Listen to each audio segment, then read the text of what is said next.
ಅದು 1913 ಸೆಪ್ಟೆಂಬರ್ 14ನೇ ತಾರೀಕು. ಸುಮಾರು 24 ವರ್ಷದ ಪಿ ಸಂಪತ್ ಅಯ್ಯಂಗಾರ್ ಅನ್ನುವ ಯುವಕ ಭದ್ರಾ ನದಿಯ ಉದ್ದಕ್ಕೂ ಇರುವಂತಹ ಗಿರಿ ಶಿಖರದ ಮೇಲೆ ಕುದುರೆ ಮೇಲೆ ಸವಾರಿ ಮಾಡುತ್ತಿದ್ದಾಗ ಇದ್ದಕ್ಕಿದ್ದ ಹಾಗೆ ಎಷ್ಟೇ ಮುಂದೆ ಹೋಗಲು ಅದಕ್ಕೆ ಹೇಳಿದರೂ ಕೂಡ ಅದು ಮುಂದೆ ಹೋಗಲು ಆಗುವುದಿಲ್ಲ.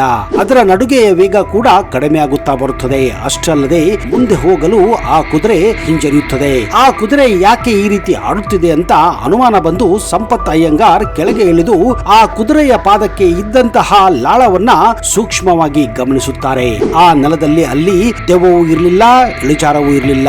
ಆದ್ರೆ ಕುದುರೆಯ ಕಾಲುಗಳು ಆ ನೆಲಕ್ಕೆ ಅಂಟಿಕೊಳ್ಳುತ್ತಿದ್ದವು. ಅಂದ್ರೆ ಕುದುರೆ ಕಾಲಿಟ್ಟಾಗ ಆ ಕಾಲನ್ನ ತೆಗೆಯಲು ಅದಕ್ಕೆ ಆಗುತ್ತಿರಲಿಲ್ಲ. ಅಂದ್ರೆ ಅಯಸ್ಕಾಂತಕ್ಕೆ ಯಾವ ರೀತಿ ಕಬ್ಬಿಣ ಅಂಟಿಕೊಳ್ಳುತ್ತೋ ಆ ರೀತಿ ಕುದುರೆಯ ಪಾದದಲ್ಲಿ ಇದ್ದಂತಹ ಕುದುರೆಯ ಕಬ್ಬಿಣದ ಲಾಳುಗಳು ಆ ಭೂಮಿಯನ್ನ ಸ್ಪರ್ಶಿಸಿದ ಹಾಗೆ ಅಂಟಿಕೊಳ್ಳುತ್ತಿದ್ದವು. ಇದನ್ನ ಗಮನಿಸಿದಂತಹ ಯುವಕ ಒಂದು ಕ್ಷಣಕ್ಕೆ ದಿಗ್ಭ್ರಾಂತನಾಗಿದ್ದ. ಆಗ ಅಲ್ಲಿದ್ದಂತಹ ಆ ಮಣ್ಣನ್ನ ತನ್ನ ಕೈಯಲ್ಲಿ ಎತ್ತಿಕೊಂಡು ಸೂಕ್ಷ್ಮವಾಗಿ ಗಮನಿಸುತ್ತಾರೆ. ಆಗ ಆ ಯುವಕನಿಗೆ ಗೊತ್ತಾಗಿದ್ದು ತಾನು ನಿಂತಿರುವುದು ಕೇವಲ ಒಂದು ಸಾಮಾನ್ಯ ಮಣ್ಣಿನ ಬೆಟ್ಟದ ಮೇಲಲ್ಲ, ಬದಲಿಗೆ ಹಸಿರು ಹಾಸಿಗೆ ಕೆಳಗಡೆ ಅಡಗಿಕೊಂಡಿರುವಂತಹ ಕಬ್ಬಿಣದ ನಿಕ್ಷೇಪದ ಮೇಲೆ ಅಂತ. ಆಗ ಸಂಪತ್ ಅಯ್ಯಂಗಾರ್ಗೆ ಗೊತ್ತಾಗಿದ್ದು ಇಲ್ಲಿರೋದು ಸಾಮಾನ್ಯ ಮಣ್ಣಲ್ಲ, ಇದು ಕಬ್ಬಿಣದ ಅದಿರೆಂದು. ಹೌದು, ಹಾಗೆಯೇ ಆ ಸಮಯದಲ್ಲಿ ಆ ಕುದುರೆಮುಖ ಕಾಡು ಮೈಸೂರು ಸಂಸ್ಥಾನದ ಅಡಿಯಲ್ಲಿತ್ತು. ಸಂಪತ್ ಅಯ್ಯಂಗಾರ್ ಮೈಸೂರು ಸಂಸ್ಥಾನದಲ್ಲಿ ಜಿಯಾಲಜಿಕಲ್ ಡಿಪಾರ್ಟ್ಮೆಂಟ್ ನಲ್ಲಿ ಮೈಸೂರು ಸಂಸ್ಥಾನಕ್ಕೆ ಒಂದು ಭೌಗೋಳಿಕ ನಕ್ಷೆ ತಯಾರಿಸುವ ಸಲುವಾಗಿ ಕುದುರೆಮುಖಕ್ಕೆ ಬಂದಿದ್ದರು. ಆದ್ರೆ ಅವರು ಕಂಡು ಹಿಡಿದಿದ್ದು ಕಬ್ಬಿಣದ ಅದಿರನ್ನು ಹೊಂದಿದ್ದಂತಹ ಒಂದು ದೈತ್ಯಾಕಾರದ ಬೆಟ್ಟವನ್ನ. ಈ ಬೆಟ್ಟ ಬೇರೆ ಯಾವುದೂ ಅಲ್ಲ, ನಾವು ನೀವು ಈಗ ಕರೆಯುವಂತಹ ಕುದುರೆಮುಖ.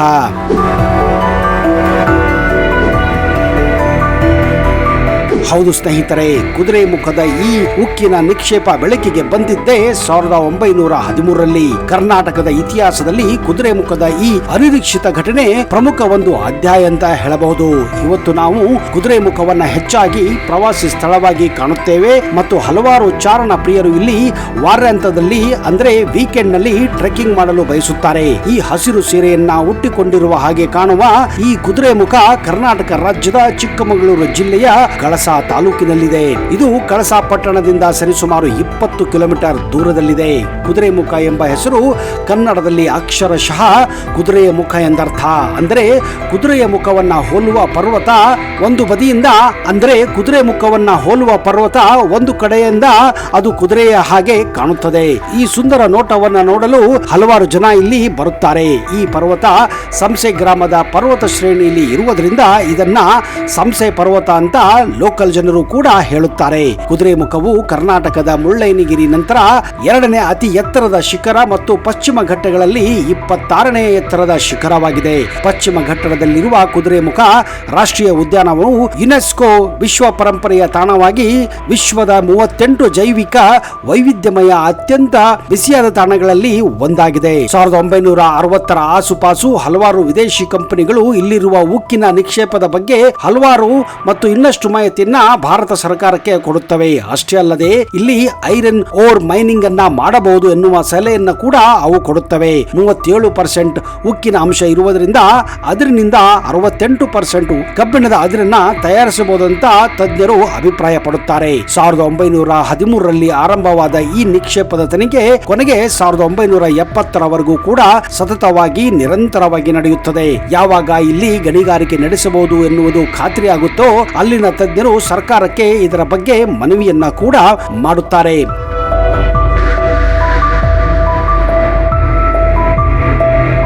ಆಗ ಸರ್ಕಾರದ ಬಗ್ಗೆ ಒಂದು ಕಮಿಟಿಯನ್ನ ಮಾಡಿ ಕೊನೆಗೆ 1976ರಲ್ಲಿ ಕುದುರೆಮುಖ ಕಾರ್ಪೊರೇಷನ್ ಲಿಮಿಟೆಡ್ ಅನ್ನುವ ಒಂದು ಸಂಸ್ಥೆಯನ್ನ ಹುಟ್ಟುಹಾಕುತ್ತದೆ. ಕೆನಡಾ ಮೂಲದ ಮೀಟ್ ಚಾಮ್ ಎಂಬ ಸಂಸ್ಥೆಯೊಂದಿಗೆ ಸಹಭಾಗಿತ್ವದೊಂದಿಗೆ ಕುದುರೆಮುಖದಲ್ಲಿ ಕಬ್ಬಿಣ ಅದಿರನ್ನ ತೆಗೆಯಲು ಪರವಾನಗಿ ನೀಡಲಾಗುತ್ತದೆ. ಆದ್ರೆ ಒಂದು ಕಂಡೀಷನ್ ಇಲ್ಲಿ ಹಾಕಲಾಗುತ್ತದೆ. ಅದೇನೆಂದರೆ ಯಾವುದೇ ಕಾರಣಕ್ಕೂ ಪ್ರಕೃತಿಯನ್ನ ಹಾಳು ಮಾಡದೆ ಯಥಾಸ್ಥಿತಿಯಲ್ಲಿ ಅದನ್ನ ಇಟ್ಟು ಉಕ್ಕಿನ ಅದರನ್ನ ಮಾತ್ರ ತೆಗೆಯಬೇಕೆಂದು ಹೇಳಲಾಗುತ್ತದೆ. ಕೇವಲ ಕೆನಡಾ ಅಲ್ಲದೆ ಜಪಾನಿನ ಹಲವಾರು ಮೈನಿಂಗ್ ಕಂಪನಿಗಳು ಕುದುರೆಮುಖದಲ್ಲಿ ಮೈನಿಂಗ್ ಮಾಡಲು ಮುಂದಾಗುತ್ತವೆ. ಮೊದಲಿಗೆ ಕೇವಲ 100 ಮೀಟರ್ ಆಳ ತೆಗೆದು ಅಲ್ಲಿ ಗಣಿಗಾರಿಕೆ ಮಾಡಬೇಕೆನ್ನುವ ಉದ್ದೇಶವಿತ್ತು. ಕುದುರೆಮುಖದ ಈಶಾನ್ಯ ಭಾಗದಲ್ಲಿ ಬರುವಂತಹ ಗಿರಿ ಶಿಖರಗಳಲ್ಲಿ ಸುಮಾರು 2 ಕಿಲೋಮೀಟರ್ ನಷ್ಟು ಈ ನಿಕ್ಷೇಪ ಹರಡಿಕೊಂಡಿತ್ತು.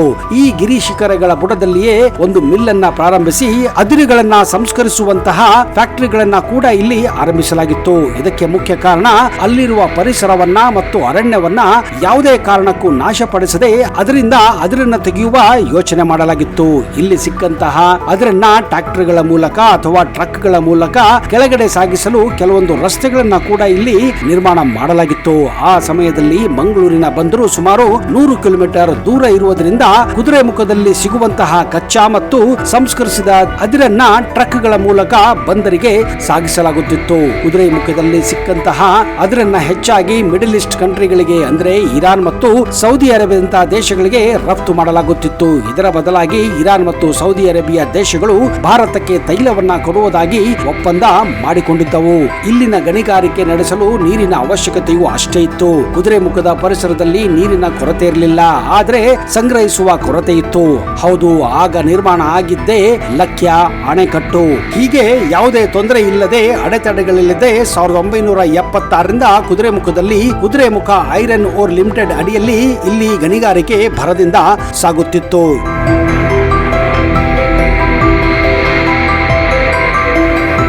ಇಲ್ಲಿ ಗಣಿಗಾರಿಕೆಯನ್ನು ನಡೆಸಲು ಸುಮಾರು 20 ವರ್ಷಗಳ ಪರವಾನಗಿಯನ್ನು ಕೂಡ ಕೊಡಲಾಗಿತ್ತು. ಹೀಗಾಗಿ ಇಲ್ಲಿ ಕೆಲಸ ಮಾಡಲು ಸಾವಿರಾರು ಜನರು ಇಲ್ಲಿ ಬಂದು ವಾಸಿಸಲು ಆರಂಭಿಸುತ್ತಾರೆ. ಅಷ್ಟೇ ಅಲ್ಲದೆ ಇಲ್ಲಿ ಕೆಲಸ ಮಾಡುತ್ತಿದ್ದಂತಹ ಕಾರ್ಮಿಕರಿಗೆ ಇಲ್ಲಿ ಕ್ವಾರ್ಟರ್ಸ್ ಗಳನ್ನ ಕೂಡ ನಿರ್ಮಾಣ ಮಾಡಲಾಗಿತ್ತು. ಅಷ್ಟೇ ಅಲ್ಲದೆ ಅವರಿಗಾಗಿ ಅವರ ಕುಟುಂಬಗಳಿಗಾಗಿ ಇಲ್ಲಿ ಶಾಲೆಗಳನ್ನ, ಆಸ್ಪತ್ರೆಗಳನ್ನ, ಬ್ಯಾಂಕುಗಳನ್ನ, ಸ್ಟೋರ್ಸ್ ಗಳನ್ನ, ಗ್ರಾಸರಿ ಸ್ಟೋರ್ಸ್ ಗಳನ್ನ, ಮಾರುಕಟ್ಟೆಯನ್ನ, ಎಲ್ಲ ರೀತಿಯ ವ್ಯವಸ್ಥೆಯನ್ನ ಇಲ್ಲಿ ಮಾಡಲಾಗಿತ್ತು. 80 ಹಾಗೂ 90ರ ದಶಕದಲ್ಲಂತೂ ಕುದುರೆಮುಖದಲ್ಲಿ ಎಲ್ಲ ರೀತಿಯ ವ್ಯವಹಾರಗಳು ನಡೆಯುತ್ತಿದ್ದವು. ಇದೇ ಕಾರಣ ಕುದುರೆಮುಖ ಒಂದು ಚಿಕ್ಕದಾದಂತಹ ಪಟ್ಟಣವೇ ಅಸ್ತಿತ್ವಕ್ಕೆ ಬಂದಿತ್ತು. ಆದರೆ 90ರ ದಶಕ ಬರುತ್ತಿದ್ದ ಹಾಗೆ ಕೆಲವು NGOಗಳು ಇಲ್ಲಿನ ಗಣಿಗಾರಿಕಾ ವಿರುದ್ಧ ಧ್ವನಿ ಎತ್ತುತ್ತವೆ. ಈ ಗಣಿಗಾರಿಕೆಯಿಂದ ಕಾಡಿನ ಸಂಪತ್ತು ನಾಶವಾಗುತ್ತಿತ್ತು. ಪ್ರಾಣಿಗಳು ಕಾಡನ್ನ ಬಿಟ್ಟು ಪಲಾಯನ ಮಾಡುತ್ತಿವೆ. ಇದೇ ರೀತಿ ಕಾಡು ಈ ಗಣಿಗಾರಿಕೆಯಿಂದ ಅತಿ ವೇಗದಲ್ಲಿ ಹಾಳಾಗದಂತೆ ಹಲವಾರು NGOಗಳು ಹಾಗೂ ಸಂಸ್ಥೆಗಳು ಧ್ವನಿ ಎತ್ತುತ್ತವೆ. ಕುದುರೆಮುಖ ಪಟ್ಟಣದಲ್ಲಿ ಹಾಗೂ ಗಣಿಗಾರಿಕೆ ನಡೆಯುತ್ತಿದ್ದ ಜಾಗದಲ್ಲಿ NGOಗಳು ಬಂದು ಧರಣಿಯನ್ನ ಮಾಡಲು ಪ್ರಾರಂಭಿಸುತ್ತವೆ ಮತ್ತು ಸರ್ಕಾರದ ಮೇಲೆ ಒತ್ತಡ ಹಾಕುತ್ತವೆ. ಮುಂದೆ ಈ ಪ್ರತಿಭಟನೆಗಳು ದಿನದಿಂದ ದಿನಕ್ಕೆ ವೇಗವನ್ನ ಪಡೆಯುತ್ತಿರುವುದರಿಂದ ಸರ್ಕಾರ ಕೂಡ ಅದರ ಬಗ್ಗೆ ಚಿಂತನೆ ಮಾಡಲು ಆರಂಭಿಸುತ್ತದೆ. ಯಾವಾಗ NGOಗಳು ಪ್ರತಿಭಟನೆ ದಿನದಿಂದ ದಿನಕ್ಕೆ ಜಾಸ್ತಿ ಆಗಿತ್ತೋ ಆಗ ಇಲ್ಲಿ ಗಣಿಗಾರಿಕೆಯನ್ನು ಮಾಡುತ್ತಿದ್ದಂತಹ ಕೆನಡಾ ಮೂಲದ ಕಂಪನಿಗಳು ಕೂಡ ಇಲ್ಲಿ ಮೈನಿಂಗ್ ಮಾಡಲು ಹಿಂದೇಟು ಹಾಕಲು ಪ್ರಾರಂಭಿಸುತ್ತವೆ. ಯಾವಾಗ ದಿನದಿಂದ ದಿನಕ್ಕೆ ಗಣಿಗಾರಿಕೆ ಕಡಿಮೆಯಾಗಲು ಆರಂಭಿಸುತ್ತವೆಯೋ ಆಗ ರಫ್ತು ಕೂಡ ಕಡಿಮೆಯಾಗಲು ಪ್ರಾರಂಭಿಸುತ್ತದೆ. ಈ ಹಿಂದೆ ಇರಾನ್ ಮತ್ತು ಸೌದಿ ಅರೇಬಿಯಾ ಭಾರತದಿಂದ ಕಬ್ಬಿಣದ ಅದಿರನ್ನ ಇಂಪೋರ್ಟ್ ಮಾಡಿಕೊಳ್ಳುತ್ತಿದ್ದವು. ಈಗ ಬರಬರುತ್ತಾ ಅವು ಭಾರತವನ್ನ ಬಿಟ್ಟು ಬೇರೆ ದೇಶದ ಕಡೆ ಮುಖವನ್ನು ಮಾಡುತ್ತವೆ. ಈ ನಿರಂತರ ಪ್ರತಿಭಟನೆ ಹೋರಾಟ ಮುಂದುವರಿಯುತ್ತಲೇ ಹೋಗುತ್ತದೆ. 90ರ ದಶಕದಲ್ಲಿ ಇದು ಉತ್ತುಂಗಕ್ಕೆ ಇರುತ್ತದೆ. ಈ ಹೋರಾಟ ಮುಂದುವರೆದು ಮುಂದೆ 2005ರಲ್ಲಿ NGOಗಳ ಹೋರಾಟಕ್ಕೆ ಮಣಿದು ಸುಪ್ರೀಂ ಕೋರ್ಟ್ ಕುದುರೆಮುಖ ಆಸುಪಾಸು ಗಣಿಗಾರಿಕೆಯನ್ನ ನಿಲ್ಲಿಸಬೇಕೆಂದು ಆಜ್ಞೆಯನ್ನ ಕೂಡ ಮಾಡುತ್ತವೆ. ಇದೇ ಕಾರಣ ಕುದುರೆಮುಖ ಐರನ್ ಓರ್ ಲಿಮಿಟೆಡ್ 2006ರಲ್ಲಿ ಕೊನೆಗೆ ತನ್ನ ಕಾರ್ಯಾಚರಣೆಯನ್ನ ನಿಲ್ಲಿಸಬೇಕಾಗುತ್ತದೆ.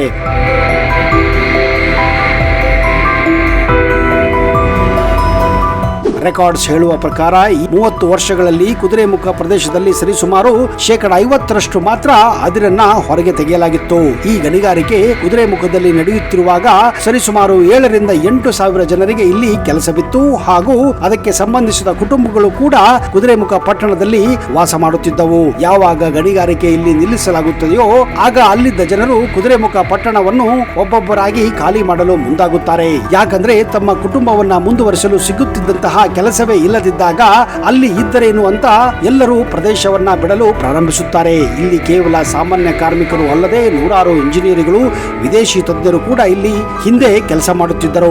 ಆದ್ರೆ ಯಾವಾಗ ಇಲ್ಲಿ ಈ ಸಂಸ್ಥೆ ನಿಲ್ಲುತ್ತದೆಯೋ ಎಲ್ಲರೂ ಜಾಗವನ್ನ ಖಾಲಿ ಮಾಡುತ್ತಾರೆ.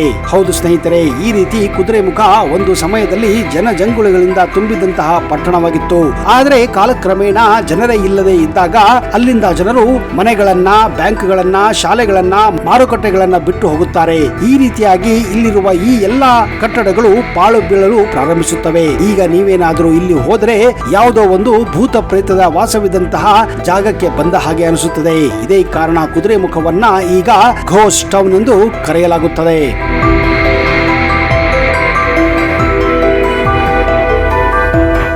ಸ್ನೇಹಿತರೆ, ಅಷ್ಟಾದ್ರೂ ಕೂಡ ನಿಮಗೇನಾದ್ರೂ ಅವಕಾಶ ಸಿಕ್ಕರೆ ದಯವಿಟ್ಟು ಒಮ್ಮೆ ಕುದುರೆಮುಖಕ್ಕೆ ಭೇಟಿ ಕೊಡಿ. ಹಾಗೂ ಅಲ್ಲಿರುವ ಸುಂದರ ಹಾಗೂ ಪರಿಸರವನ್ನ ನೀವು ಎಂಜಾಯ್ ಮಾಡಬಹುದು. ಒಂದು ವೇಳೆ ನಿಮಗೆ ಈ ವಿಡಿಯೋ ಇಷ್ಟ ಆದಲ್ಲಿ ದಯವಿಟ್ಟು ನಿಮ್ಮೆಲ್ಲ ಸ್ನೇಹಿತರ ಜೊತೆ ಹಂಚಿಕೊಳ್ಳಿ ಹಾಗೂ ದಯವಿಟ್ಟು ಕಮೆಂಟ್ ಮಾಡಿ.